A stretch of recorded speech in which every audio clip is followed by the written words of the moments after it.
Hello ఎవరికైనా అందరూ ఎలా ఉన్నారో అందరూ బాగున్నారో నేనైతే చాలా చాలా బాగున్నానండి. ఎందుకంటే చేపల ఫ్రై ఇవాళ మేము ముందుకు తీసుకొచ్చేసాను అనమాట. చేపల ఫ్రై అసలు ఎంత టేస్టీగా ఉంటాయంటే ఎన్ని చేపలైనా సరే తినేద్దాము అంత టేస్టీగా కూడా ఉంటాయండి ఫ్రెండ్స్. ఇది నేనైతే మాకైతే ఇక్కడ ఇంటి దగ్గర 7 చేపలు వచ్చినాయి, తీసుకొని శుభ్రంగా కడిగేసి పెట్టేసుకున్నాను అనమాట. చూడండి ఎంత పెద్ద పెద్ద ముక్కలు ఉన్నాయో. ఓకేనా ఫ్రెండ్స్, ఇంకా వీటిలోకి కావాల్సినవి ఏంటివి అంటే ముందుగా ఉప్పు తగినంత తీసుకుంటున్నాను ఫ్రెండ్స్. నేను మీరు కూడా అలాగే చేయవచ్చు. నెక్స్ట్ వచ్చేసి గరం మసాలా తీసుకుంటున్నాను. నేను చేపలు ఎక్కువగా చేయడం వలన మరిగిన తర్వాత తీసుకుంటున్నాను అనమాట గరం మసాలా కూడా. నెక్స్ట్ వచ్చేసేసి పసుపు తీసుకుంటున్నాను, కారం తీసుకుంటున్నాను, అల్లం వెల్లుల్లి పేస్ట్, ధనియాల పౌడరు, కార్న్ఫ్లవర్ అయితే నేను తీసుకుంటున్నాను అనమాట. కార్న్ఫ్లవర్ కొంచెం లైట్గా తీసుకుంటాను అనమాట. ఓకేనా ఫ్రెండ్స్, ఈ చేపలకి సరిపడన మరిగింది కదా, అందుకనేసి ఒక గిన్నె తీసుకున్నాను పెద్దది. దాంట్లో కొంచెం కార్న్ఫ్లవర్ వేసాను.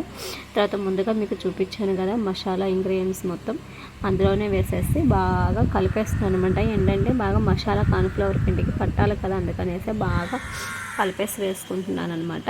ఇలా కలబెట్టకపోతే ఏంటంటే గడ్డలుగా ఉంటే మసాలా పీసెస్కి బాగా పట్టదు కదా, అందుకనేసి ఇలా బాగా కలిపెట్టి వేస్తున్నాను అనమాట.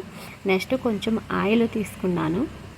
ఆయిల్ తీసుకొని ఆయిల్ కూడా బాగా అందులోనే వేసేసి కలిపేస్తున్నాను. తర్వాత కొంచెం వాటర్ యాడ్ చేసుకుంటూ కొంచెం పల్చగా ఉండేలా చేసుకోవాలంటే చిక్కగా ఉండకూడదు అనమాట.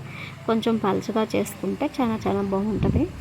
నెక్స్ట్ ఇట్లాగా బాగా కనుగ్గా చేసుకున్నాను. తర్వాత మనం ముందుగా తీసి పెట్టుకున్నాం కదా పీసెస్, ఆ పీసెస్ని ఇలా అనేసేసి దాన్ని మసాలా మొత్తం కారిపోయేంత వరకు ఇట్లా గిదిలిచ్చేసేసి బాగా మసాలా కారిపోయేంత వరకు ఉంచేసుకొని అసలు మసాలా లేనట్టు మనకి ఫిష్ బాగా కనిపిస్తున్నట్లే వేసుకోవాలి. ఇట్లా వేసేసుకొని కొంచెం బాగా ఏగనిస్తే సరిపోద్ది. అంటే చేపలు ఫ్రై అయ్యేసరికి లేట్ అవుతుంది కదా, బాగా ఏగనిద్దాము ఫ్రెండ్స్. ఓకేనా, నా వీడియో కానీ ఫస్ట్ టైం కానీ చూస్తున్నట్లయితే లైక్ చేసి షేర్ చేసి సబ్స్క్రైబ్ చేసి బెల్ ఐకాన్ క్లిక్ చేసి అలానే మీ ఫ్రెండ్స్కి ఫ్యామిలీ మెంబర్స్కి రిలేటివ్స్కి అందరికైతే షేర్ చేయడం అసలు మర్చిపోవద్దు అనమాట.